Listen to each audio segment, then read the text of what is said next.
If you've decided to eat meat or mostly meat or all meat, but kind of concerned about the environmental impact, or that you're buying grocery store meat and maybe it's not ideal for you because of the antibiotic use or the hormones, or that it just might not be as nutrient dense as grass finished, or maybe it's just not ideal in terms of animal treatment and welfare. This conversation is going to challenge every single thing you thought of animal agriculture.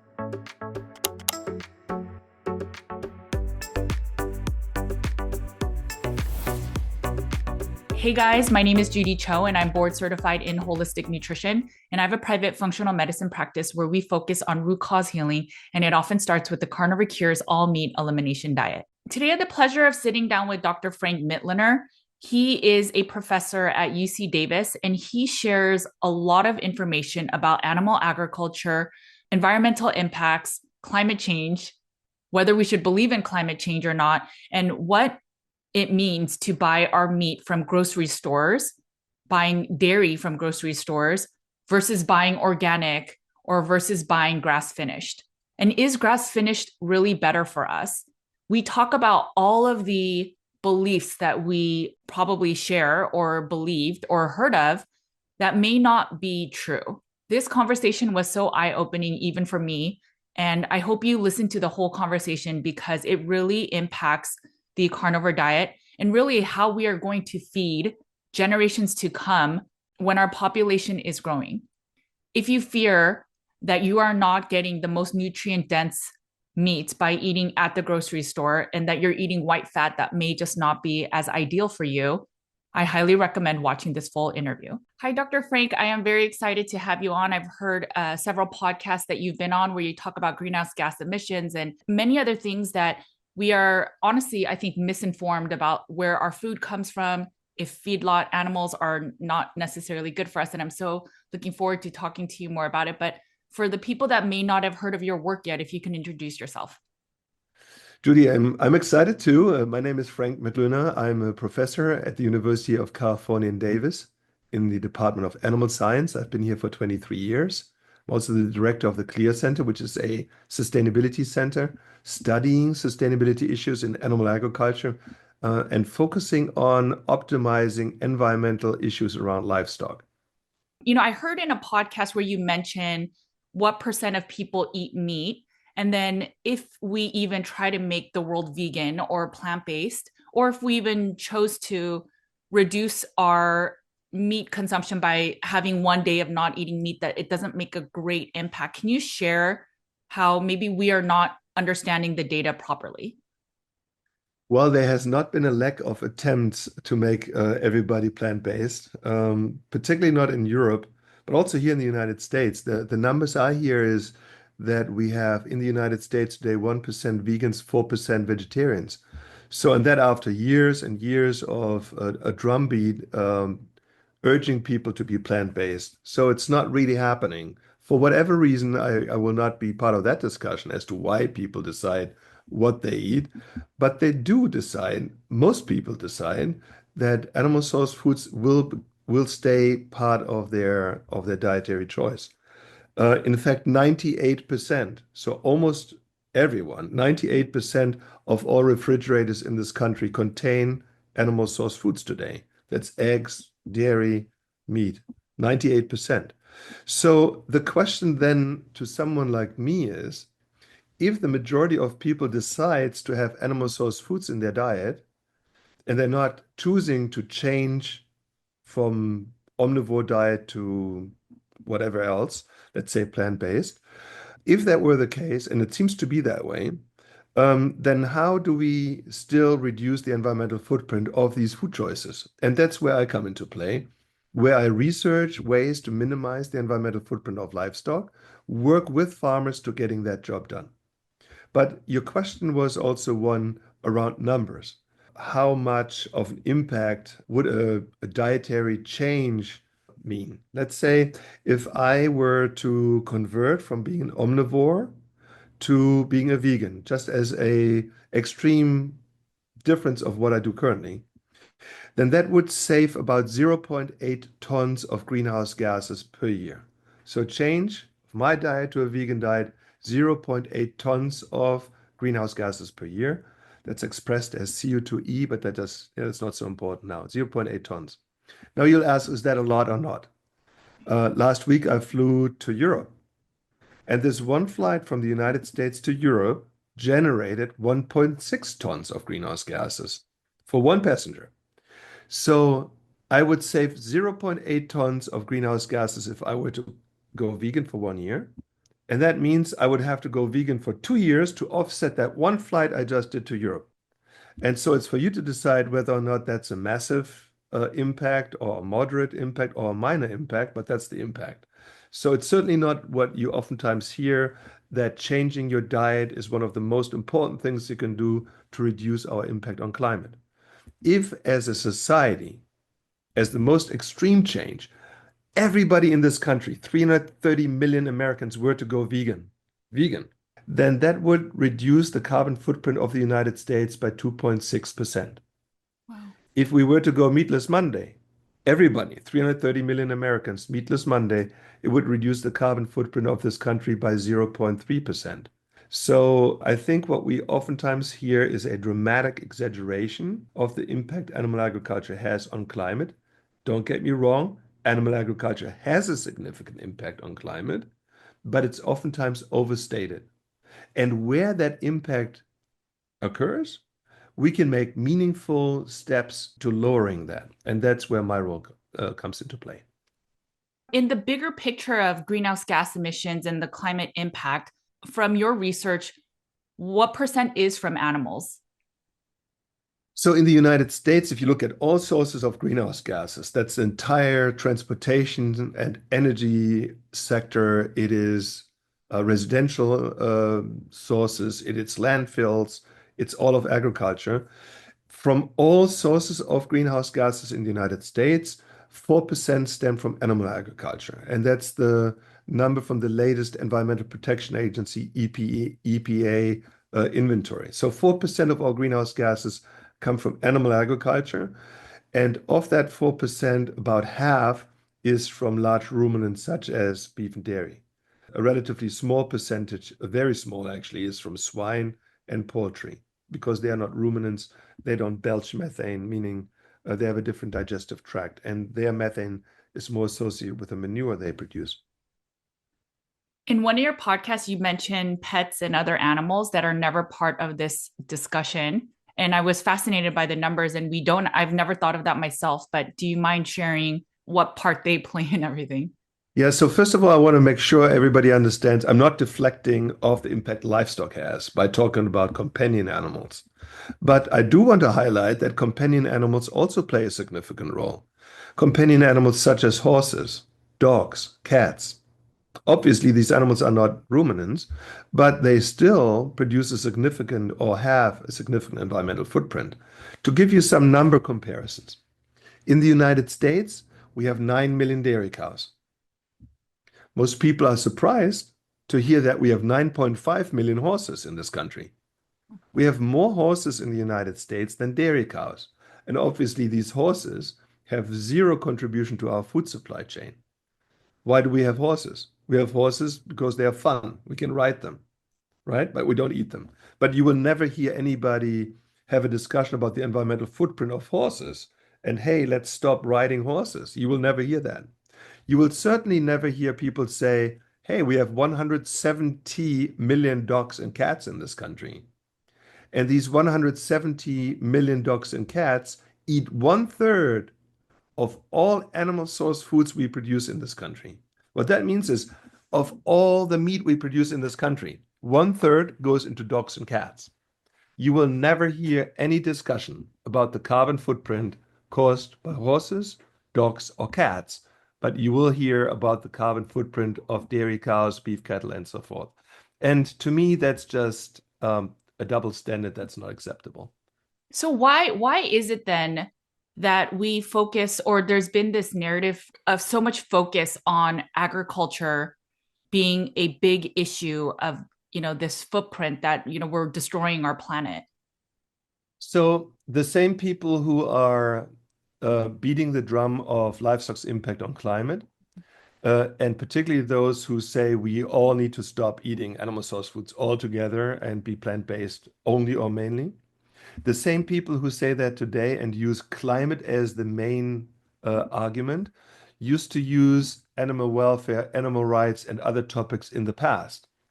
They have found that the climate topic resonates, particularly in the younger generation, and that's why they're using this topic. I do find that many of the people who play that drum of livestock's impact on climate being so significant might be well-meaning, but ill-informed. Okay. And what I mean by that is not that they say, livestock has a significant impact and that's wrong. It is not wrong. They do have a significant impact on the environment, but it is in the magnitude of a few percent, and it is deflecting from those sources that are the main sources of greenhouse gases. The main sources by far are the transportation system. Here in California, for example, half of all greenhouse gases stem from transportation, from cars, trucks, trains, planes, ships, and so on. Half. And about 5% stems from livestock here in California. Even though we have a lot of livestock, we are by far the number one dairy state in the United States. What are the other industries then that are impacting, like what's the percentage that is really impacting the greenhouse gas emissions? So there are different greenhouse gases, okay? And greenhouse gases are gases that trap heat from the sun and they retain that heat. So there's CO2, carbon dioxide, and that's largely a result of burning fossil fuels such as oil, coal, and gas. So any kind of activity that burns oil, gas, coal to make energy or to drive you someplace, every every one of those sectors emits CO2. And carbon dioxide is not as potent in trapping heat as methane is per molecule. But the problem with CO2 is it has a lifespan of 1,000 years. So once we burn, let's say, gas by driving our cars, we put CO2 into the air and that CO2 stays there forever. And every time the sun hits those gas molecules, they heat up and trap the heat. The same happens to methane when our cows belch out methane and it's coming out from the front end of these animals, or whenever their manure decomposes and methane is produced, there's a process in the air that kills methane. And that is oftentimes not considered, even though it should, because while methane is potent as a greenhouse gas, its lifespan is very short in contrast to that of CO2, which is very long. And so, of all greenhouse gases in the United States, the vast majority are associated with the burning of fossil fuel, oil, coal, and gas, releasing CO2 into the atmosphere, which stays there forever. Methane is the second most important greenhouse gas, and one of the major sources are ruminant livestock through belching, that's the burping of that gas, as well as from their manure. The total importance of animal agriculture is not zero, it is there. About 4% of all greenhouse gases in this country are associated with the livestock we raise. I think it was the British Petroleum that tried to put the focus away from the greenhouse gases that are from these companies. Can you share a little bit about how they may have played into us now focusing on it's because of what we eat? There are a few dozen companies that generate the vast majority of greenhouse gas emissions in Oh, industrialized countries. okay. These are companies like BP and Shell and Texaco and so forth. And they had known that. They have known this for decades, okay? One company in particular was very instrumental in deflecting from their responsibility, from their own responsibility, and that was BP, British Petroleum. Some decades ago, they decided to make people focus on their individual carbon footprint. So rather than saying, hey, yeah, we are a major contributor to greenhouse gases through our activities of extracting fossil fuels and then making them into products and then burning those products, causing CO2 emissions, rather than doing that, they said, well, how about we tell Joe Blow that they are equally responsible and their daily activities are what drives our warming planet? And so they were instrumental in developing these carbon footprint calculators for individuals like you and I, trying to suggest to people like you and I that a change of what we do, how we live our lives, will have a major impact on greenhouse gas emissions, on global warming. So, for example, they are telling you that if you wash your clothes with cold water rather than with warm water or hot water, then that has a major impact on your carbon footprint. It does have an impact on your carbon footprint, but it's so minuscule. Even if we all were to do that, so minuscule that it's laughable that we are discussing that as a serious topic to reduce carbon emissions. Because there are certain activities worldwide that are so dominant. For example, coal-fired power plants and increasing numbers of those in countries like China. If that doesn't stop, if that development doesn't stop, it doesn't really matter what we do as individuals in a country like this, as long as these mega trends in those regions persist. That I hope will not be misconstrued by listeners as saying Mitloehner feels like there's no responsibility of the livestock sector to climate. There is. We have a responsibility just like everybody else does. But in my opinion, we need to make sure as to how significant that contribution is. And where it exists, we need to work on finding ways to reducing that. Because let's not forget this. Regardless of what your individual food choice is or mine, the people producing that food that you and I eat are in small numbers. People always say we have 2 million farmers. That's true, we do. But a very small percentage of those 2 million farmers produce the vast majority of the food we all eat. And if we continue to treat them the way we have been, as society overall, telling them, well, what you do is polluting and the pesticides you use and the soil impacts you have and so on.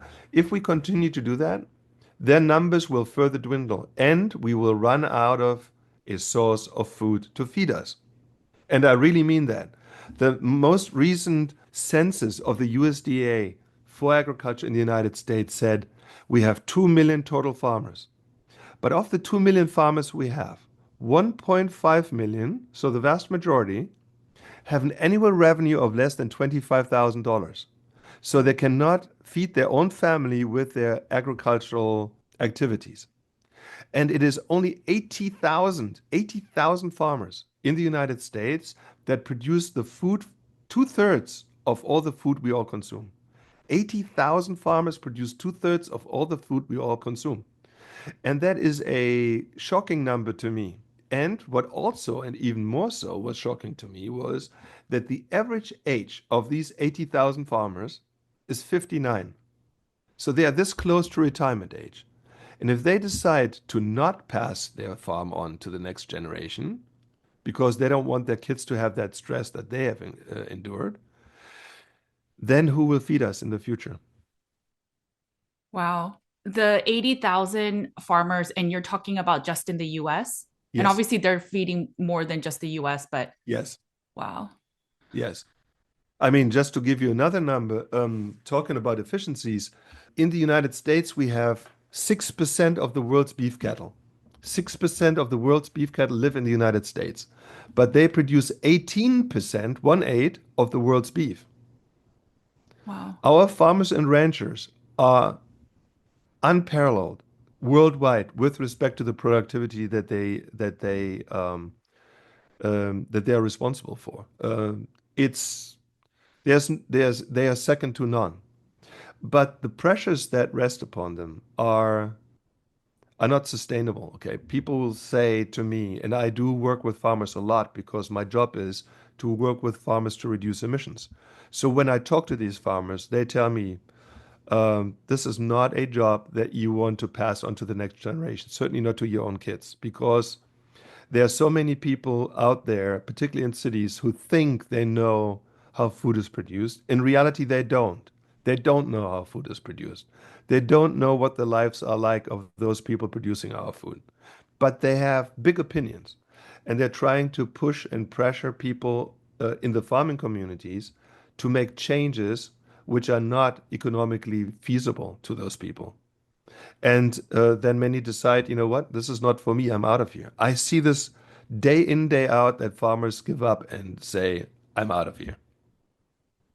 Wow, what are some of the pressures that they feel? Obviously, the low income and then they're doing harm to the world. But is there anything specific, like a story you can bring up so that we understand? Yeah, there are many stories around this. Pressures that they incur are first and foremost financial. Farmers are price takers, okay? They are not producing a commodity, going to the market and say, I want X dollars for that product that I've produced, that tomato or the pound of beef or whatever it is they produce. They're price takers. They produce a commodity and they are then given a price by a processor or by a distributor. That's the biggest problem, okay? Very small profit margins. Then a second very significant issue is the workforce. To attract and retain a qualified workforce is very difficult because many and most Americans don't want to work in the fields and harvest tomatoes or strawberries or milk cows or do any of that. And oftentimes that work is done by undocumented immigrants. And the pressures that rest upon those you are well familiar with. In the future, we'll have a very significant issue attracting and retaining those people. And in the United States, most people are not willing to do this work. So if we don't have a workforce, we cannot produce these products. That's the second pressure that's very significant. Another one is part of the food system has done itself a disfavor in promoting their business in a way that agriculture looked like in the 1960s. The red barns in the background of every creamery truck and so on, cows in the front grazing, a old McDonald's kind of picture that's portrayed as the happy agricultural picture. That is not the happy California picture or the happy agricultural picture, I'm sorry, but it is one where life on a farm was much less sustainable than it is today. Why? Why do I say that? Because the animals had poor welfare. Okay, they were attached to a pole. They couldn't walk around. They could stand up and lie down. There was no behavioral enrichment and so forth. The animals were milked, in the case of dairy cows, by stoop labor. There were no milking machines and so on. People had to stoop down and hand milk. The milk went into a bucket and it sat in the bucket for many, many hours until somebody came to pick it up. You can imagine from a food safety perspective what that meant. The workforce was always a problem, not getting help. And another significant problem was the environmental impact because the manure of those animals was not applied at what we call agronomic rates, at rates that plants can consume so that we don't have pollution. But it went into the Lex Creek to be transported off the farm. The sustainability of those farms was just not there. Okay, today we have much more sustainable systems than we had in 1960, let's say. But consumers think that going back to that time would be the right thing to do, would be the more sustainable way of producing food. The opposite is true. The opposite is true. I have absolutely no doubt. Modern agricultural production is nothing be we should be ashamed of or concerned about. It uses the economy of scale like any other industry does. If you want to produce cars, let's say, then you don't do that in a little shop producing 100 cars a year. You do this in a big facility producing thousands or hundreds of thousands of cars per year. Otherwise, you're not viable. The same is true for a phone. You're not producing phones in the teens or hundreds. You're producing them in the millions. Otherwise, you will not be cost effective. So it's not surprising that in agriculture, we also need to produce at scale in order to be competitive because we are dealing with world markets. We are dealing with um, price taking mechanisms where farmers cannot determine the price of their product. So, unless we're willing to change the whole system and say, we are all willing to now pay 5, 6, 10 times more for food than we do currently, unless we're willing to do it, we need to trust our farmers to do what they think they do best. And I think internationally they are at the helm of it. I have questions that are going to diverge differently, but one, I don't know a lot about obviously the farming, but I know that corn and soy, for example, are subsidized by the government, which then reduces cost. But if we were to stop subsidizing that and then maybe helping the farmers be able to pay more for their workers, could that be a solve? And I just don't know enough. And so that was just the logical hat I put on. But secondly, from what you just said, the economics of scale, that makes total sense to me from a business perspective. But we hear so much that feedlots and that they produce more greenhouse gas because they're not regeneratively, they're not taking in the methane and they're not absorbing it through the cows on the grass. Can you talk about both? Yeah. So first of all, farmers don't want to take subsidies, okay? Farmers want to Okay. sell products and get a fair price for the products they produce.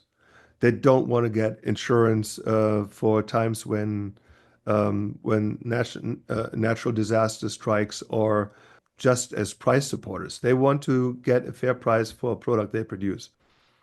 It is true certain commodities do get subsidized, and without those subsidies, the whole food system would be a very different one. So people might not recognize and realize, let's say some corn goes into livestock.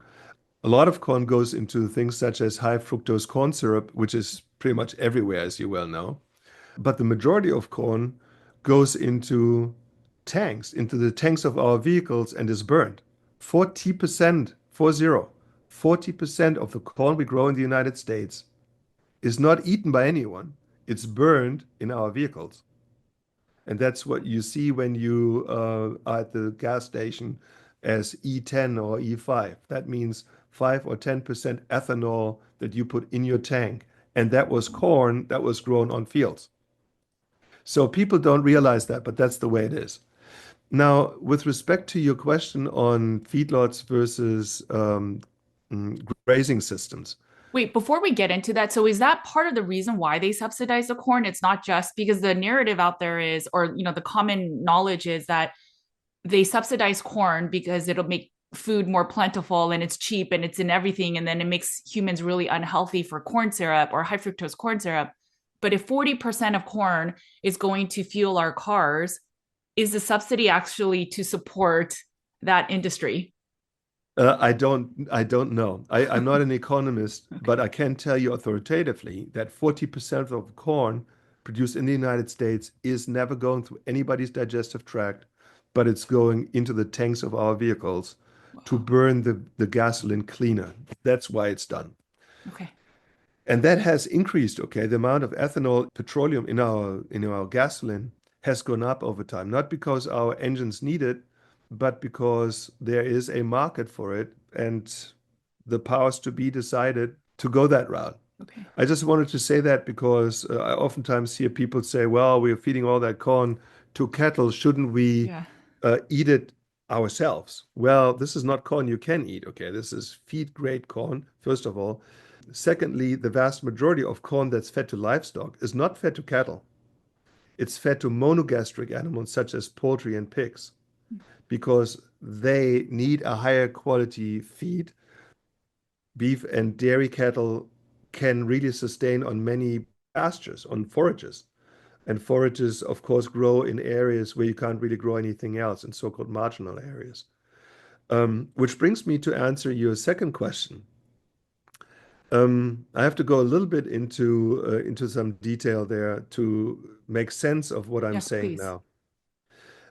If you, let's say, compare a grass finished versus a corn finished steak with respect to its carbon footprint, then people might think the grass finished steak must come with a lower carbon footprint because they think the animals were always on pasture. Pasture is green, green is good. But what they don't see is the nuances behind it. The most important consideration when it comes to a carbon footprint from beef and from dairy is the amount of methane that's produced by these animals. Methane is one of those three greenhouse gases, and methane is mainly produced in the rumen in their largest stomach compartment, and it is a unintended consequence of these animals being able to digest Cellulose. And cellulose is the carbohydrate that occurs in grasses, okay? Only ruminant animals can digest cellulose. Nothing in the world is more abundant than cellulose. Again, the only animals that can digest it are ruminants because of the microbes that they have in their rumen that break the cellulose down into other nutrients that then form milk and meat. Only ruminants can do that. Okay. But as I said, the unintended consequence is methane formation. Those microbes that produce methane thrive off roughage. Roughage is another word for fiber. The more roughage or fiber is in the diet, the more those methanogens, those methane forming microbes, produce methane. So now, if you have a cow or cattle on pasture, then what they eat is very high in roughage because that's what forages are. They're high in roughage. If you, let's say, have a grass-finished steak, then that stems from animals that have always been on pasture their whole life. First, on a cow-calf operation where the calf was with her mom for a given amount of time until about 400 pounds. Then they grazed by themselves in with their peers without their mom for however long it took to finish them. Normally, a grass-finished animal beef animal lives anywhere between 26 to 30 months of age. So 2.5 to 3 years of age. And then they go to slaughter. And that's young in international comparison. In Germany and other places, they live much longer. But here in the United States, 26 to 30 months of age. And grass-finished steaks are a small niche product. Okay, less than 5% of all beef sold in the United States is grass-finished. The Wow. majority is grain finished. And what does that mean? That means that just like the grass finished peers, the corn finished animals spend the vast majority of their lives also on pasture. A corn finished animal will be first in a cow calf operation, so where the calf is with her mom for a good chunk of time. And then they go to a stocker operation, still eating forages and agricultural byproducts. And then for the last 4 months of their lives, those corn-finished animals go into a feedlot. And they stay there for 4 months. And while they are in the feedlot, they are not eating a diet high in roughage, but they're eating a diet high in concentrate. And concentrate is distillers grains from the ethanol production as a byproduct, or corn, or alfalfa, normally a mixture of all of those, as well as some other byproducts, but not very much roughage. Only 10% roughage is in their diet. As a result, those methane forming microbes in their rumen, in the rumen of these corn-finished animals, these feedlot cattle, don't have enough roughage. And because of that, they don't produce a lot of methane. In fact, they produce so little methane that it's very difficult to see them ruminate in the feedlot. Whereas, and ruminate means they bring the feed back up, they chew it again and swallow it, and it goes back and forth. It's called rumination. You hardly see that in feedlots. You see that a lot on pasture. The corn-finished animals will finish after about 14, that's 1 4, 14 to 16 months of age. So they finish much sooner than their grass-finished peers. So there are two principal differences between grass-finished animals and corn-finished animals. The first one is the grass-finished animals live much longer, almost twice as long as the corn-finished animals. And because they live longer, they eat more, they drink more, they belch more, they defecate more. But secondly, the diet the grass-finished animal eats is very high in roughage compared to the corn-finished animal diet.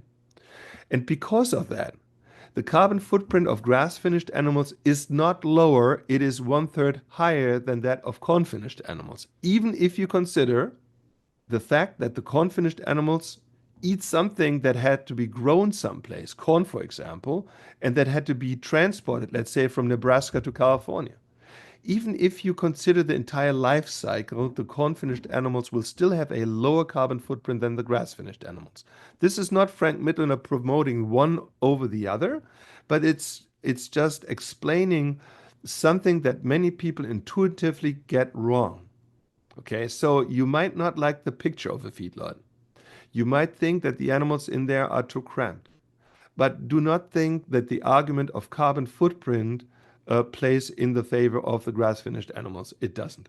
So then why do so many people argue that regenerative agriculture sequesters carbon and therefore it's a pro or a plus for the footprint.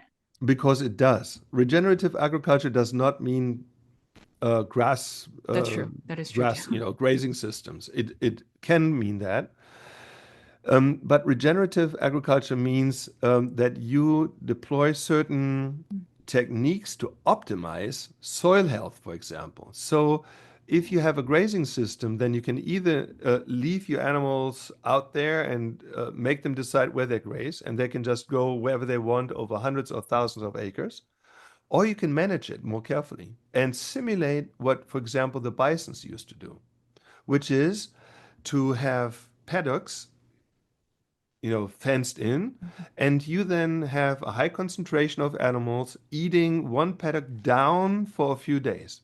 And then you move those animals to the next paddock and then to the next paddock. And by doing so, you have a high grazing pressure for a short period of time, meaning those pastures will recover and they will receive the nutrients from the animal manure. Okay. As a result of having that nutrient infusion from the manure, the soil microbes in these paddocks will flourish. They will explode in numbers and they will do the best that can be expected with respect to soil carbon sequestration, which is the process by which plants that our animals eat suck carbon out of the air, CO2, make it into cellulose, but also sequester that carbon first in the roots of those plants, and then from the roots, that carbon goes into the soil. That soil carbon sequestration is optimized when you have, let's say, rotational grazing, which is one form of regenerative agriculture. So I'm very much in favor of regenerative agriculture under grazing systems, but I'm also in favor of optimizing intensive systems such as feedlots and minimizing emissions from those as well. We will not be able to produce enough food under regenerative principles only. We need all of those. If regenerative agriculture really does support or is a positive, why can't we just have all animals, especially agriculture animals, be processed through the whole regenerative agriculture? And you're saying we can't feed everyone, and why is that the case? So in the United States, we have 750,000, I repeat that, 750,000 ranches with on average 50 mama cows and their calves. Okay. Okay. So if people were to know that, they would like that because these are the relatively small ranches. Okay. And 50 cows is really Yeah. nothing. It's small, but that's the average size for 750,000 ranches. Wow. In addition to those 750 ranches with mama cows and calves, we have 1,400 feedlots. And these 1,400 feedlots finish those beef animals that come from cow calf and from stocker operations. Okay. Why do we do that? Why do we use feedlots?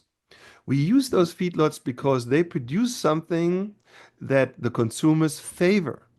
So if you compare the taste and the flavor of corn finished versus grass finished beef, you'll find big differences. Right. The grass finished beef is much more gamey. It's also tougher. It has more texture. Why? Because the animals are older when they go to slaughter. The fat quality is different. The fat of the grass finished animals is more yellow. That's because Mhm. of the carotene in the forage that gives it that yellowish flavor. When people look at a grass finished piece of meat in the showcase, they are not going for it by the vast majority. Okay, the vast majority. The vast majority is going for the corn finished product, which has a more white fat marbling, and it has a different color as well. The animals were much younger when they were slaughtered, almost half the age. The eating experience is very different. I once partook. I once took place in a very interesting seminar at the Culinary Institute of America, where top chefs came together to learn everything about beef. And they learned about what kind of spices go with beef and the differences across cuts, how they taste differently, and so on. But they were also then giving a taste panel experience where they had to decide which of the different cuts and which of the different types of beef they prefer. And the chefs, again, top chefs from top restaurants, came in with a bias toward grass finished. Okay, they said, "Oh yeah, I'd love to buy grass finished for my customers and so on." And then they did a blind testing, and I was in the room. I saw it, and 9 out of 10 chefs, without knowing what they were eating, favored the corn finished. 9 out of 10 finished the corn finished when they were blind tested. And when they were asked what they preferred, what they liked, they said they liked that was so tender and so flavorful at the same time. I think one thing people worry about, other than the environmental impact of the feedlot system, is the thought of that the animals are a bit cramped, so therefore there must be illness, and because they're not finished the natural way, that therefore they might not be as nutrient rich. And so then we're also getting not as much nutrition. And so from Hmm. the community that mostly eats only meat, that's the other concern. It's I'm probably eating a diseased animal and that I'm not getting as much nutrition. Hmm. And so, do you have any thoughts on that? I do. Yeah, I do. Okay.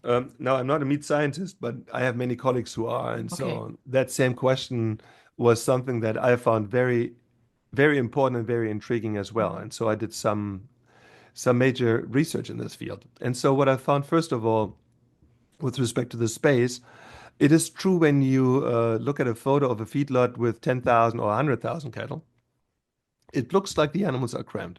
But I've done Right. a lot of research in feedlots, and I know that the average space per steer or heifer in a feedlot is 130 square feet. Okay. So on average, they have 130 square feet. And if you pencil it out, if you look at how much space that is, that's a considerable amount of space. And what I can tell you is that when you really spend time in feedlots, you will find that the herd of animals in each paddock, that's each pen that they're in, is not evenly dispersed. It's not that the animals make full use of their space, they don't. They normally bunch up.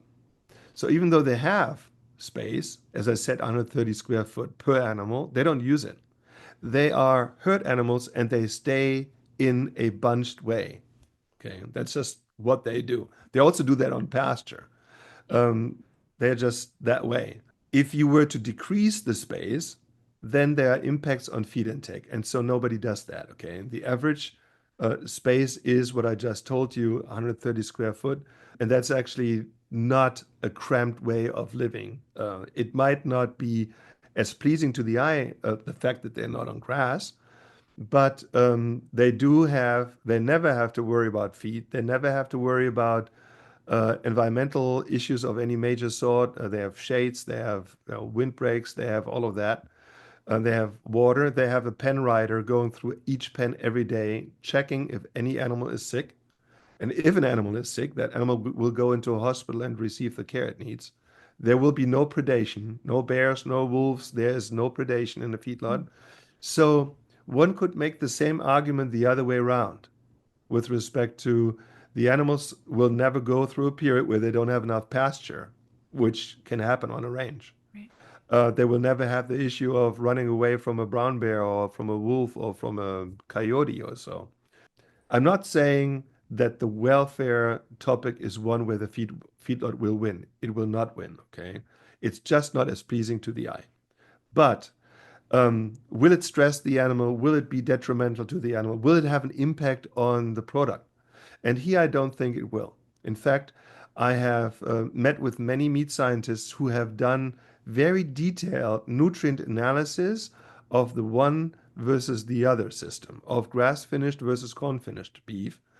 And there were none, except for the omega fatty acids. That was the one difference that was repeatedly found between grass finished versus corn finished, where the grass finished yielded better results than the corn finished. But in none of the other nutrients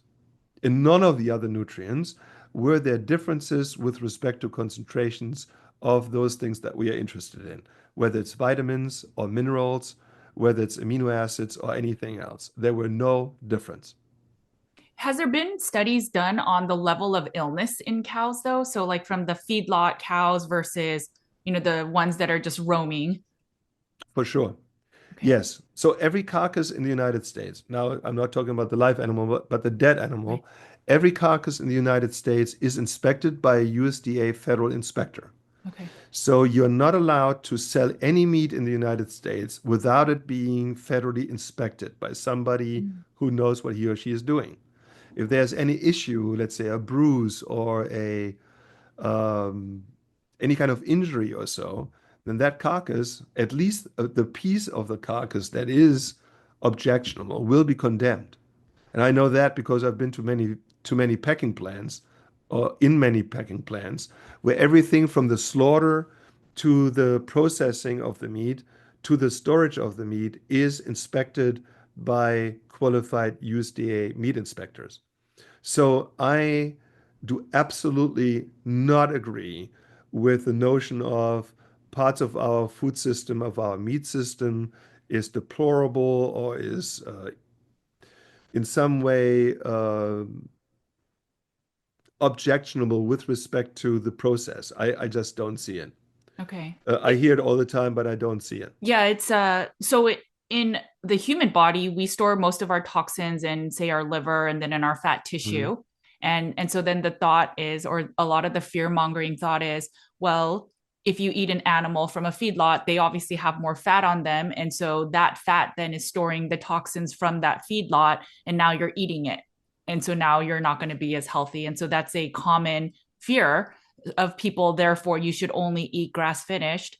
But one thing I could tell you in our practice, because most people just eat meat too, we see healing, and it has never been that if you just eat grass finish, you're the ones that are going to heal. Now, if you have a sensitivity, so your immune system is heightened, and maybe if the meat is aged, people might have a response to just the histamines in that meat. But there has never been a difference of people healing because it was grass finished or grain finished. And I know also the studies about the omega 3s, while there is a slight difference, if you just had like 2 ounces of salmon, that omega 3, it doesn't even matter. And the amount of omega 3s in fish is just, or salmon is much more. The reason I only bring this up is because our community eats so much meat, I fear that people only think that the only way can heal with eating a lot of meat, which is very nutrient dense, is to eat the grass finished, but it's a lot more expensive than grain finished. But I really think you can go to Walmart, buy a dozen eggs, get some bacon, get some milk if you can tolerate the sugars, and then eat meat and or ground beef, and you could still do a lot of healing. And I think that narrative is completely not there. Yeah, I'm not a carnivore. I'm an omnivore. Yeah. And I'm a conscientious shopper. You know, I really care about the food my family eats. Okay. And I know some of the farms personally where the food that we eat comes from, and I really do care very much about that. I also do know many producers, whether it's ranches Okay. where I take my students. I have large classes. We go to these ranches, we see them, we ask the farmer, the rancher about how they produce their food, what they know about their land. And I can tell you, I am proud of the sector. I teach our animal science department here at UC Davis is the largest in the United States. We have 1,600 undergraduate students.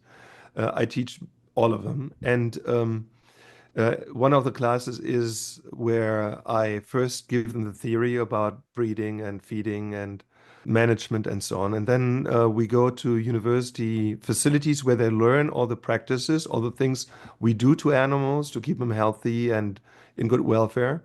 And then we go out to commercial farms and ranches. And I show them the real deal so that they talk to the real farmers and ranchers and that they don't just hear the social media drumbeat. When I do that, I see their eyes really opening to reality. Okay. They talk to this rancher and they ask him about the soil. And this guy will give them a lecture about the soil and about what grows on that soil and when it grows and how he can manipulate what grows where through grazing pressure, meaning through moving animals from one place to another. The interaction between weather and vegetation and soil and so forth leaves those students with a very clear understanding of these people who are in charge of managing that land are the best stewards that land could possibly have. The best stewards that land could possibly have because they really understand that land. It's not just a job to them. This is their legacy. This is their legacy. And if you think that only applies to ranches and grass-based systems, I mean, there it's particularly apparent. But if you go to a feedlot and you now talk to those guys about their animals and you talk about the nutritional needs of those animals, you'll find that these animals in a feedlot have a diet that is designed by a PhD nutritionist. Every feedlot has one. They have a veterinarian on staff or one who at least daily, in some cases, the worst I've ever seen is twice weekly, comes to visit. They have pen riders who are specialized in animal health and welfare. And if any animal is in any kind of trouble, those animals will be separated out and treated accordingly. Um, I am really tired of hearing these notions of the one part of the industry does a good job, the other one couldn't care less. That is not true. It is, however, true that there are some black sheep. There are some black sheep, and I have seen some black sheep.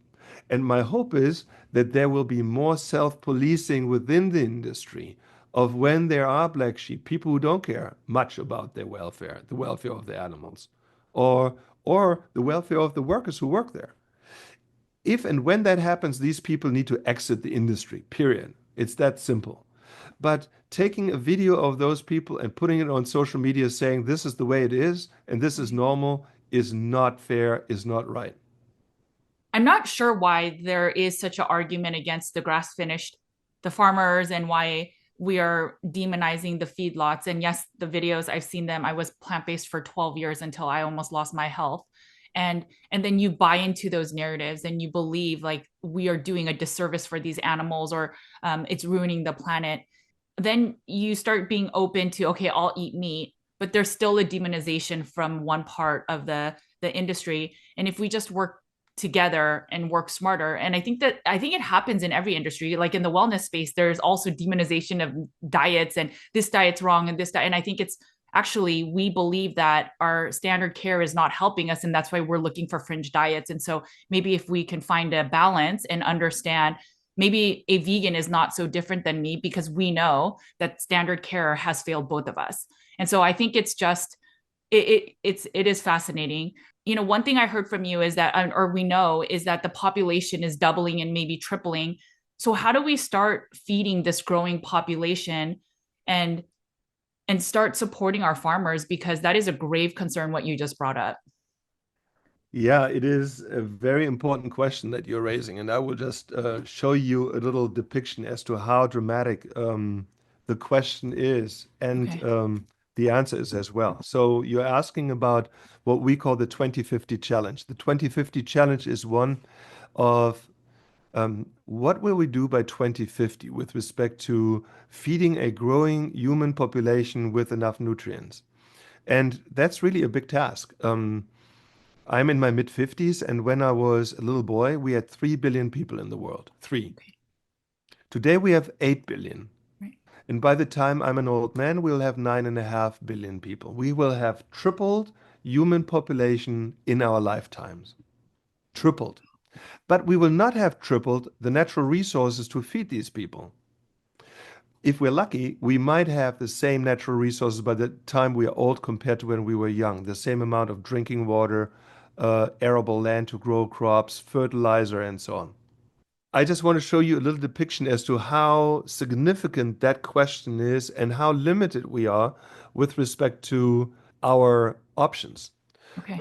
This regular sheet of paper here, just imagine that being the size of the entire Earth, okay? Okay. I now fold the sheet of paper and I fold it twice until it's roughly the size of a postcard. What you see now is the size of all the land in the world. The difference Okay. between the large sheet and this is water and ice. This is all the land we have in the world. Now, this here is my business card. And the size of my business card is all the agricultural land in the world. So this here is all the land, and this is all the agricultural land in the world. That's all we have. Okay. Now I take this business card and I fold it into one piece that's 2/3 and one that's 1/3. And then I rip my own business card into pieces. So again, this intact business card is all the agricultural land in the world. The two-thirds part of my business card is all of the agricultural land in the world that's marginal, meaning you cannot grow crops there. No nuts, no grains, no vegetables. Two-thirds of the agricultural land in the world, by the way, also here in the United States, two-thirds of all that agricultural land is marginal because it's too rocky or too hilly or too dry or not fertile enough. What do we do currently with two-thirds of all agricultural land, the so-called marginal land, with respect to food production? What we do here is we raise ruminant livestock, such as cattle, sheep, goats. Why do we do that? Because the only thing that grows there is cellulose-containing forages. That's the only thing that grows there. Without our ruminant friends, we would not be able to use two-thirds of all agricultural land in the world. Remember, the marginal land. The remainder of my business card, the one-third, this tiny piece, is all the agricultural land that's called arable. Here we can grow crops, such as grains, nuts, and so on, for either human or animal or both consumption. And that's how limited we are. And whether we have 3 or 8 or 9 or 12 billion people in the world, that's the amount of land we have, and we cannot really increase that land unless we get rid of additional rainforest and so on. We don't want that. The question of how we feed the human population by 2050 is a pressing one. We will not feed human population without this two-third piece of agricultural land. And the only way that we can use that is with ruminant livestock. So your listeners contribute to the best use of that land by eating the animals that grow there. Without those animals, we would not make use of that land. What I also want to stress out is this. This one small part of agricultural land here has to be fertilized, of course, to grow crops. And that fertilizer comes from two different sources, 50-50, worldwide, also here in the United States. 50% is synthetic fertilizers. That's the stuff that is very energy intensive to being produced. And the other 50% of what's used on this arable land comes out of an animal butt, is animal manure. Without livestock, you would not produce organic manure, meaning organic fertilizer. And that means you would not grow organic crops, any organic crops without livestock manure. Right. When I tell my undergraduate students that in class, and about 10% or so are plant-based and strictly plant-based, so vegan, I ask them what they base their food buying decisions on, and they tell me, oh, it has to be locally raised, it has to be organic, it has to be, and so on. They go on and on. And I say, well, that's an oxymoron because if you are a vegan and you forgo any use of animal source foods, but you eat organic, then that's an oxymoron because those organic crops that you eat were fertilized with animal manure. So without animal agriculture, you could not eat organic crops. And of course, when they hear that, their world comes to a crashing halt. And I don't mean to discourage what they're doing at all, but I want them to be well informed. And being well informed means that people have an understanding of the different parts of agriculture going hand in hand. Sustainable agriculture is agriculture where animal nutrients and plant needs go hand in hand. The animals eat the plants eat the animals, the byproducts of those animals. And it has always been that way and it will always be that way. Out of curiosity, have any of your students that stopped eating meat before your classes then reconsider eating meat? Yes, Oh, absolutely. that's amazing. Okay. It is interesting that approximately 80%, 80, of vegetarians and vegans are females Mm. in an age group of 15 to 30 years of age. So that's largely the reproductive age of women, as we know. And what's also very interesting is that many of them stay vegetarian and vegan only for 1 year. In fact, one of the leaders of the vegan community in the United States, he's the president of a major association, called me and wanted to talk to me about the impact livestock has on climate. And toward the end of our 1 hour discussion, I asked him if I can ask him a question. And he said, absolutely. And I said, so what's the greatest challenge of your association?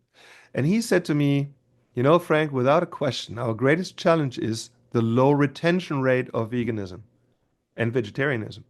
And I said, I think I know what that means, but would you mind to expand? And he said, sure.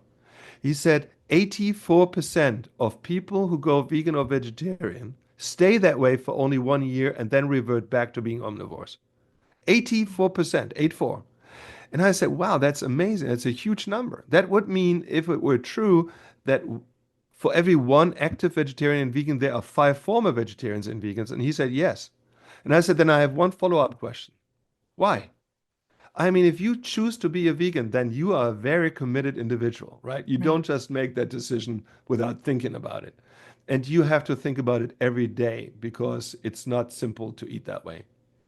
So why? And he said to me, I don't know whether it's lack of nutrients or lack of flavor, but 84% stop after 1 year. And at that very point in my life, it was clear to me that all of that drumbeat about now everybody go plant-based, it's better for you, it's better for the environment, it's better for everybody, is not rooted in reality, okay? It might work for some people, it doesn't work for everyone. That's just the way it is. And some people make the very deliberate choice to eat animal source foods and make that a prominent part of their plate. And we have to accept that Right. because what we eat is a very personal decision, much like who we pray to, if we pray to anyone, or who we marry, or any of these, or who we vote for. We just went through elections. What our personal decisions are is really nobody else's business. And for food, for our dietary choices, that's particularly true. Yeah, I went plant-based. I went to Berkeley, so I'm like, it was right next to Davis. And when I ate that way and I got sick, I needed to understand why. And so then I learned that there's nutrients that are missing and stuff. And so I suspect that the reason majority of people fall out of that diet is there's nutrition missing. There's not enough fat that will keep you sustained. You are not getting sufficient amino acids for building blocks, and it just makes you not feel as well. And so that's what I suspect. I think that is why, as I was growing up through Berkeley, there was no such thing as plant based. It was vegan or vegetarian. And so I think the narrative is pushing, okay, we don't need you to be 100% because it's not sustainable as much. So just be, some days plant based. And that's why I think the whole word of plant based came around. So how do we just really start supporting the farmers? It's so fascinating because I guess as much as I knew that cows and cattle are beneficial, I never thought of it that the marginal land is really supporting us being able to feed this growing population. I never thought of it in that way, and that's so powerful. But how do we support farmers? Is it just we stop getting on social media and giving them a hard time? Like, how do we support even financially? First of all, one point related to what we just talked about previously, the reason why people opt to go back to omnivore. I meet with many students here after class. They come to my office hour. Many of them have your history, Okay. where they were vegan for a while, they stopped, and I asked them, well, why did you stop? And many of the females that come to me and talk about this, and they have an urge to talk about it, they say, all of a sudden my body went out of whack. And I said, Right. well, what do you mean? And they said, well, I stopped having my cycle. Mm-hmm. And I talked to my mom about that, and they were highly, highly concerned, particularly the mothers, and talked to their daughters, oh my gosh, you're doing something, or you're not doing something that you should. And why don't you become a flexitarian and now eat a little bit something that's animal source? And when they do that, they go back to being Omnivores. normal physiologically and so on, So there are oftentimes things missing other than just amino acids or so, but things such as iron or Iron is B12 huge. Yes. or vitamin B12 Yes. or, there are other things, calcium and so on. Think about the elderly, think about bone issues, vitamin D, all kinds of vitamins, also calcium. These are really big topics. And it's not just that these nutrients are present or not. It's also, and that's very important, they are bioavailable or not. And animal source foods are very bioavailable to us in our digestion. And that's another very important point that's oftentimes overlooked. If you look at something like an egg, and you look at the nutrients that are contained in an egg. You show me any other nutrient, or sorry, any other food item in the world that is equally nutrient packed as an egg, or as a glass of milk, or as a piece of meat. You will not find it. You will Right. just not find it. Not just are they nutrient packed, but they are highly bioavailable. The second part of your question is, what do we do with the farmers? Where does it leave us? How can we incorporate the farming sector in this whole discussion around food? So first of all, I think there is no other sector that's more integral to what we eat than the farming sector. Right. Okay, people might not associate the farmer with what they eat, but they should, because every bite they put in their mouth every day originated on a farm. Even though they buy it at Costco or at Walmart or wherever they go shopping, that food was grown on a farm. And so we cannot do without those guys. People don't understand, but there are two critical sectors strategically important to any society. The one is the health sector. We saw during COVID, doctors, nurses being so important to all of us. The health sector is so important, but so is the food sector. And the largest pillar of the food sector are our farmers.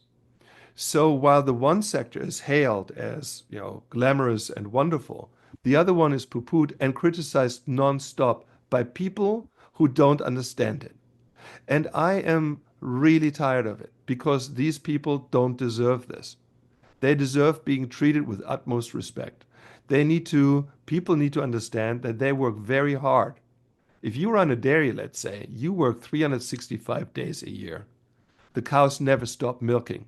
You are Right. there making sure they're healthy. If you have 1,000 cows, and that's normal these days on a farm, then you always have some animal that's sick, some calf that has a difficult time being born, and so on and so on. Those people work their tails off, but as a reward, so to say, they get kicked in the I don't know where they get kicked into, but they get kicked all the time, and they have enough. And I understand it. I'd be too. Would one of the solutions be to just buy locally, or is that even not a big dent? I hear that often too, and I do like to buy local because I do know some of the farmers and I want to support them. But um, buying local in itself is not doing something better for the environment or for animals. It's just if you have a personal relationship with someone and you want to give them business, well, that's a personal decision. In general, from an environmental perspective, and that surprises many people too. If you, let's say, compare buying a carton of eggs at a large discounter, at a large supermarket, let's say Walmart or so, okay?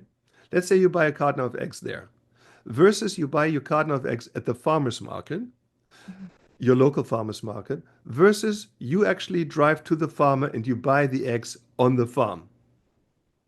If you compare the carbon footprint of these three, Walmart, farmer's market, buying at the farm, which one has the lowest carbon footprint? Most of your listeners or viewers will say, undoubtedly, buying at the farm is the best thing. Right. And the opposite is true. The opposite is true because your trip to the farm requires you to turn your car on and drive there, whether it's 10 miles, 15 miles. That gasoline and the use of your car has the biggest impact on that carbon footprint of these 12 eggs that you then consume. The farmer's market, each little stand there sells a very small amount of total product, okay, compared to, let's say, a Walmart that has semi trucks of eggs going in. And these semi trucks, they come from a few farms that are very efficient in how they produce these eggs. The transport is in these big trucks, and sometimes in big ships that are packed up to the hilt with product. From an efficiency perspective, these economies of scale are unparalleled. The more efficient you are, the greener you are.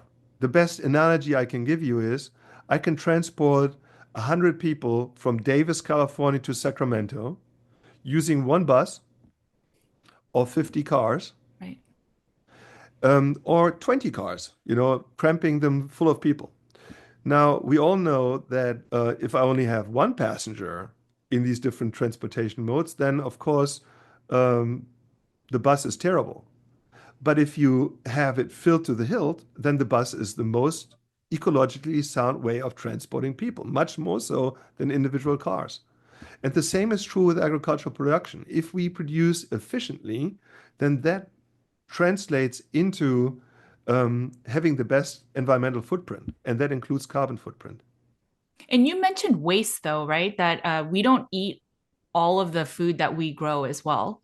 That is a real travesty, okay? Not just in the United States, but worldwide, we have a real food waste issue. Okay. And that food waste issue, first and foremost, applies to the most perishable foods. And these are foods such as fruits and vegetables. Um, Perishable foods are wasted at a rate of 50 to 60% in the United States.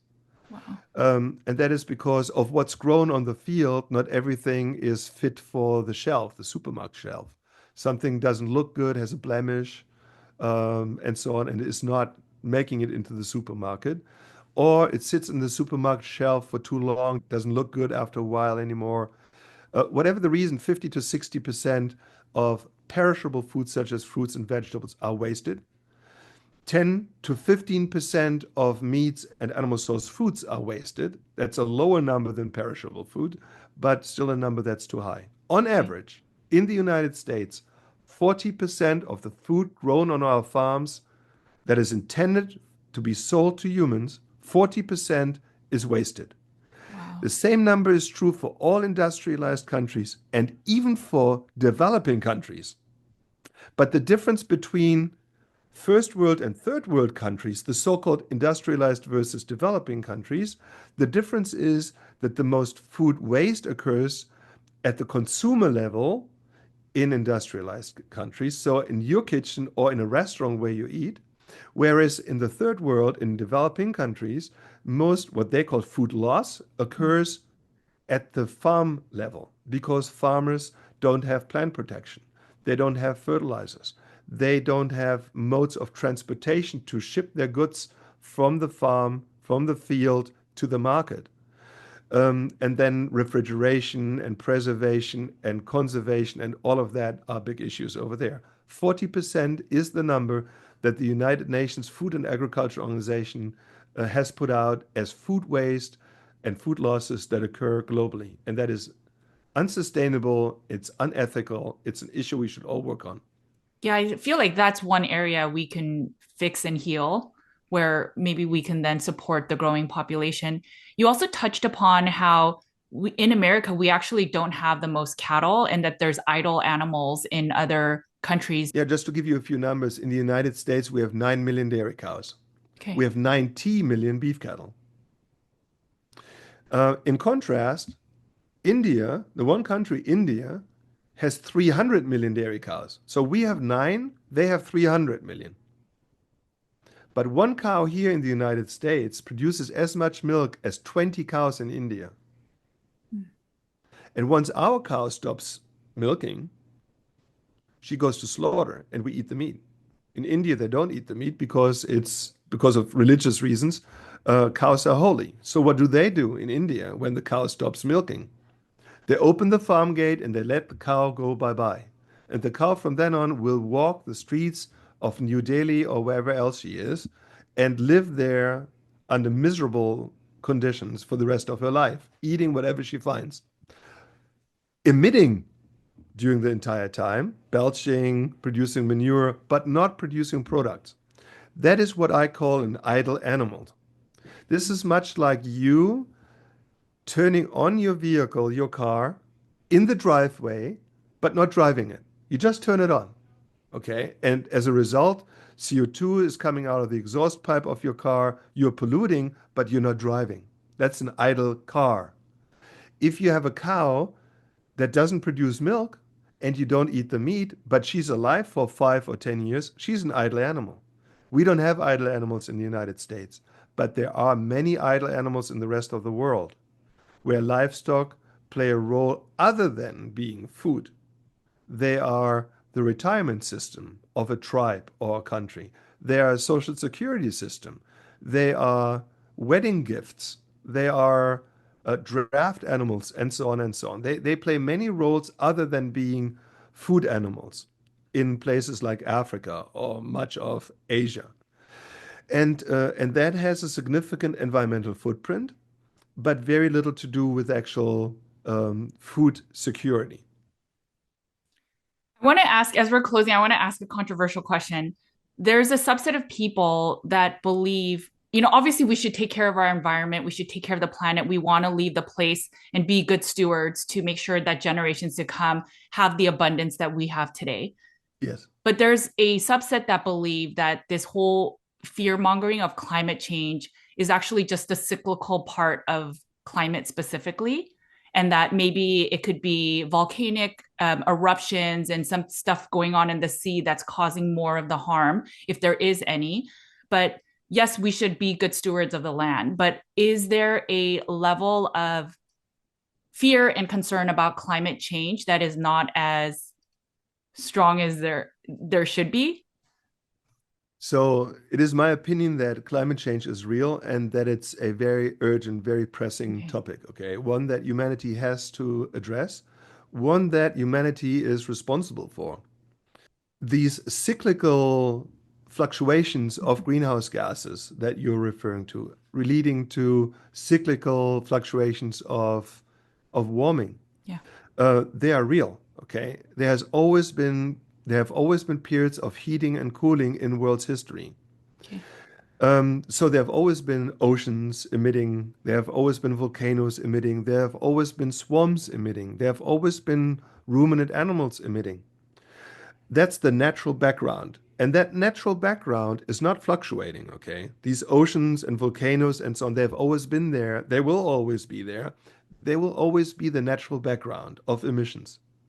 What has changed over the last few thousand years is not those natural emissions. What has changed is that humanity over the last 70 years, 70 that is, have figured out that there's something in the ground that we can burn and extract energy from.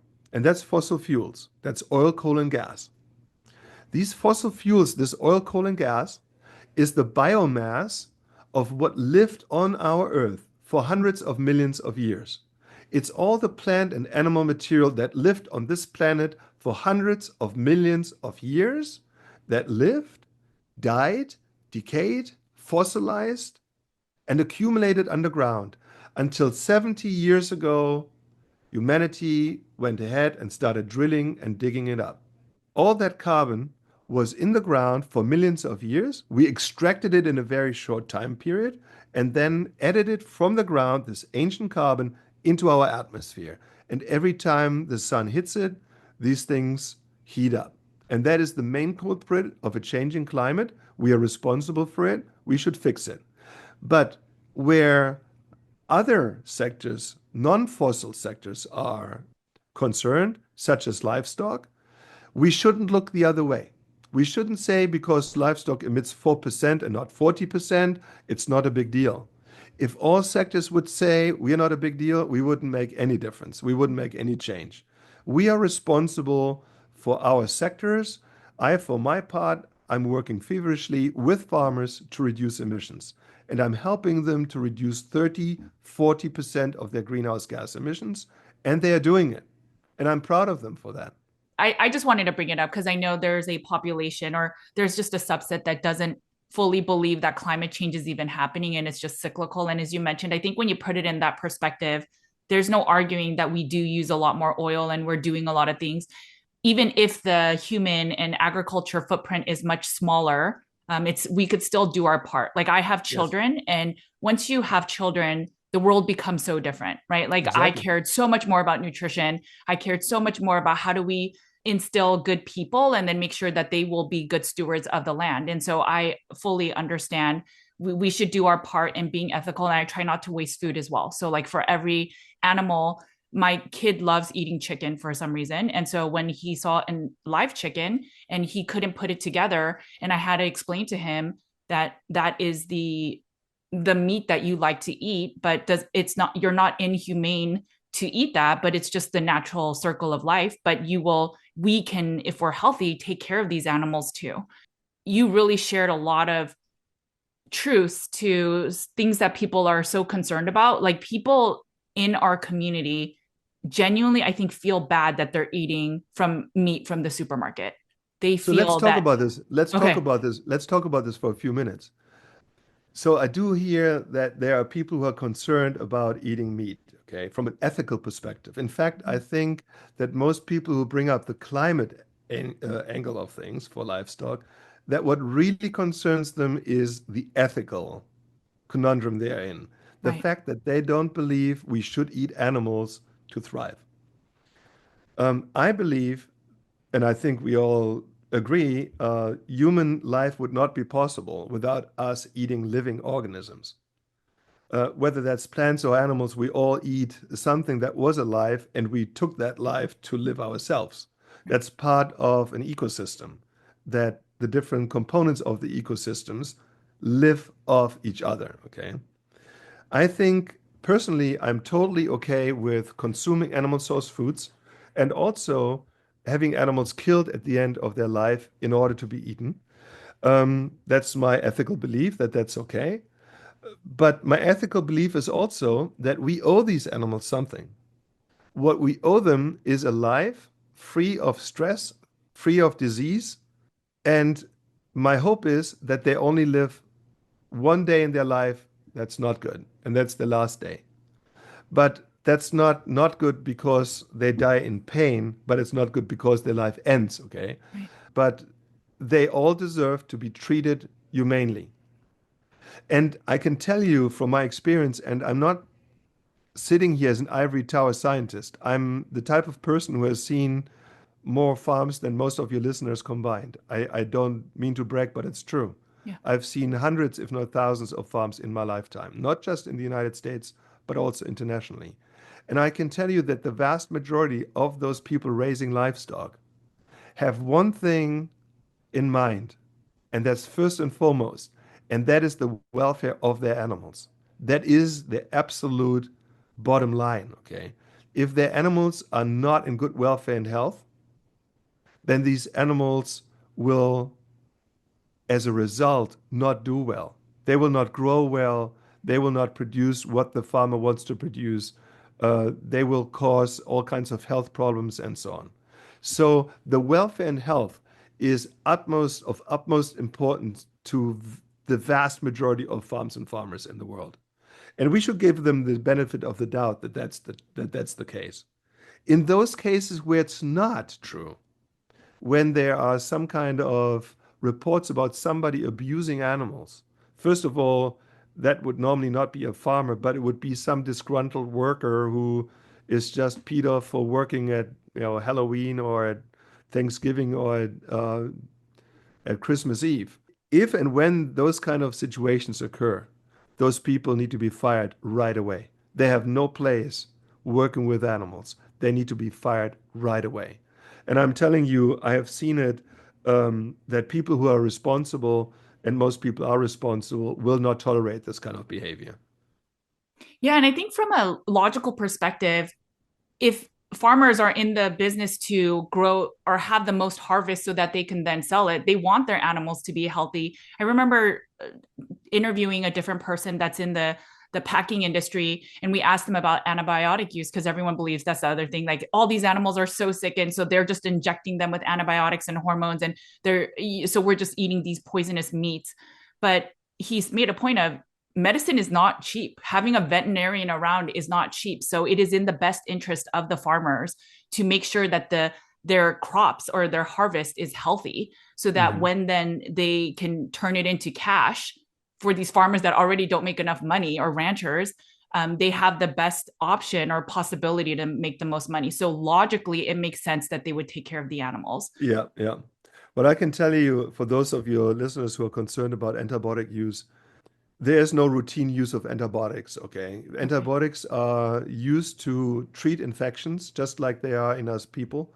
And the people who prescribe them are veterinarians. There's a so-called veterinary feed directive that outlines when you can use antibiotics and for what. And they have to be prescribed by a veterinarian for specific use. Let's say a typical example would be a dairy cow. A dairy cow suffering from mastitis. Mastitis, for those of you who don't know what that is, it's an infection of the mammary gland that can be very painful. when a cow suffers from mastitis, she needs to be treated with antibiotics. Right. And she is treated with antibiotics. And the milk that she then produces is no longer going into the bulk tank, but it's milked into a little side tank so that it doesn't contaminate the bulk tank. How do we know that that's true? Because every bulk tank in the United States by law is tested for antibiotics. And if any residues are found, then the farm gets a yellow card. There's a two-strike law. If you get caught of having antibiotics in the milk in your bulk tank, then you get a first strike. And if you get ever caught again, then you will never be allowed to sell your milk to that creamery again. Wow. Nobody would ever risk this, okay? So whoever tells people out there that there's massive use of antibiotics in our food supply, it's just not true. And in the example you gave, I can just give my N equals one. So I was breastfeeding my first child. I got Hmm. mastitis after 6 months. Yeah. And so I had to get on antibiotics and I remember there was a sequence the doctor told me, like I have to pump and then throw away some of the milk. And then I Yeah. have to pump again and then give the milk from there to my son. It was safe enough that he could get the milk. So Yeah. it's just interesting that you happen to bring up mastitis, which I had to take antibiotics and still nurse my son after Oh, for a we little bit had at the least. same issue with our kids. They are now Okay. 9 and 11, but I remember very well that my wife had the same issue, and it was very painful. Yes. Now, I tell you this, I go to conventional dairies. I also go to organic dairies, and I have to tell you, and that might surprise many, my biggest concern on organic dairies is around welfare of animals. Why is that my biggest concern? Because those medications, those treatments that we know are effective, are not allowed to be used. So I asked an organic farmer, what do you do if a dairy cow suffers from mastitis? They said, well, we can't really do anything. We try a little bit of garlic, and you rub some garlic on the teats and so on. I said, what, garlic? How does rubbing some garlic on the teats affect an infection that's deep inside the udder? Right. And they just look at me blank, as if they want to say, you know that we are not allowed to use antibiotics. So I say, but if it doesn't go away, and it normally doesn't go away by itself, what do you do with these cows? And they say to me, we sell them off to conventional dairy so that they can be treated. Now, is that good welfare? To me, that's a Wow. scandal. I hate that answer. Or if a cow has foot rot, which can happen to cows, that their hoofs just have a real bad infection. I ask an organic dairy, what do you do when you have foot rot? They tell me we are selling them off to conventional farms so that they can be treated. I think that's unethical. I also think it's Wow. unethical that there's only one organic standard for the entire United States. The United States is a massive country with so many different ecosystems, so many different climatic conditions, and so on, so many different pasture growing zones, and so on. I give you one example. If you are organic, an organic dairy or an organic producer, then your cattle must be on pasture for a given amount of time, let's say 120 days. What if you live in the part of the United States where you don't have enough forage on your pasture for 120 days? What if you only have enough forage for 100 days? What do you do those 20 days? You know what the answer is? Nothing. You're not allowed to feed them anything else during that time. Now, to me, that's unethical. It Wow. shouldn't happen, but it does happen. So, to me, I have a significant concern that these organic standards are way too rigid and that they don't address those issues that we know affect animal welfare and animal nutrition. I think that any standard, particularly organic standards, should be at the highest level and they should be very specific in how they address the needs of animals raised in a given locality. And have one standard for an entire country as big as the United States doesn't make sense. Wow, I never thought about stuff like that, especially with dairy cows. In certain situations, you may need antibiotics, but now if you give them antibiotics, you have to take them out of the group. That's yeah, I never thought Mhm. about that. And then the generalization of the law, it is hard. When I was doing research on organic foods versus like the GMO, at least the GMO, I'm not promoting GMO, but the GMO at they're highly regulated. So there's testing done. And then when you try to find a lot of the regulations on organic, they're not tested as much and there's not as much regulation. And I saw that a lot of the organic fruits and vegetables would be imported from other countries. But in that same thought, a lot of these countries, because they're in a different country, they were getting their organic certification removed because they weren't, upholding the law. And so it's just, there's all these nuances we never think about. And we just, hear these small sound bites, but it's so amazing what you just shared. Yeah, Something. for anything that you apply to livestock with respect to drugs, there's a so-called withdrawal time. So if you apply any kind of medication to livestock, you have to document when you applied it, and then you have to go by the label as to at what time point you are allowed to use the products from this animal for human consumption, whether it's milk, in the case of dairy cows, or whether it's beef or other meat products from other livestock species. You must not, by law, use products within that withdrawal period, and people don't. I mean, I see the documentation. Every farmer has to do very detailed record keeping of when they applied what and when they then used the product to go to market. And if you violate that, you're out of business in no time. I mean, you get no leeway there at all. So for dairy, for example, I mean, besides raw milk, but do you drink just the regular milk and not drink organic milk? I drink regular milk, yes. I drink regular full fat milk, yes. Okay. And the reason why I drink full fat milk is because I don't know if you or your listeners know that, but milk, of course, has different components that Mhm. all add up to a total solids number. And that total solids number has to be contained in all milk. So if you now extract something, let's say fat, and that's what we do when we have 2% fat or skim milk or so. If you take one component out, let's say fat, then you need to replace it with another component. Mhm. And the component that the fat is replaced with is sugar. Right. So you take fat out of the low-fat milk and you replace it with sugar. And so for the longest time, people were worried or wondering, why do people who eat low-fat food items not lose weight but gain more weight? They gain more weight because they eat way more sugar or they consume way more sugar. Now, that was a really great idea that didn't work, and now we know it doesn't work. And my hope is that we stop the foolishness of only selling things such as skimmed milk in schools, give our kids back what they really should have, which is a much better tasting, much more wholesome full milk. Yeah, my kids don't like skim milk, but they grew up on whole milk, so it's so much more rich and it's just natural. That's the way that nature intended. Well, thank you so much for your time. This has been enlightening, and as much as I've done so much research, you've opened my eyes to so many things, and I'm very, very shocked. And so I am so gonna share these statistics with my family today because I love educating my children, especially on these things that matter so much for their future too. Where can people learn about you more? Are you on social media? Do you have anywhere that people can reach out to you? I'm on just about anything you have.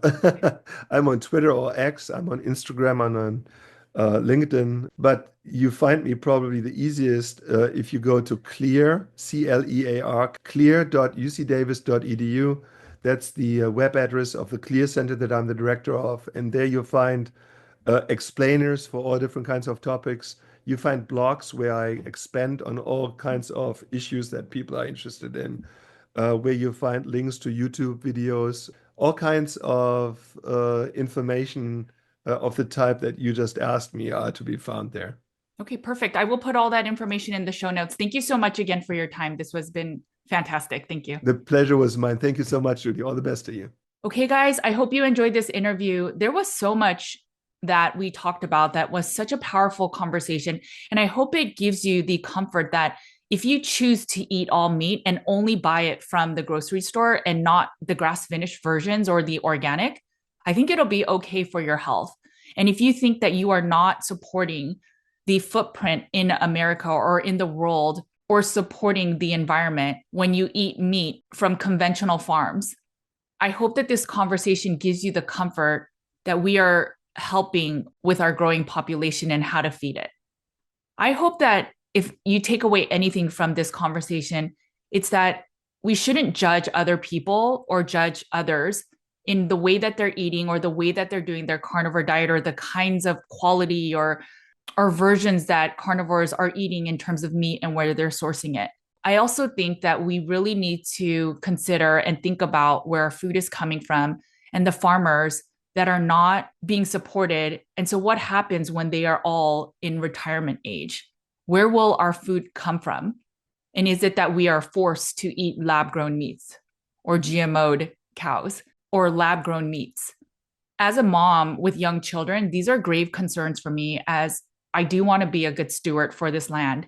And so I am so grateful for our farmers, whether it's local to me in Austin, whether it's somewhere in the United States. But we need to support our farmers because they are people that are supporting us and providing us nourishment so we can sustain ourselves.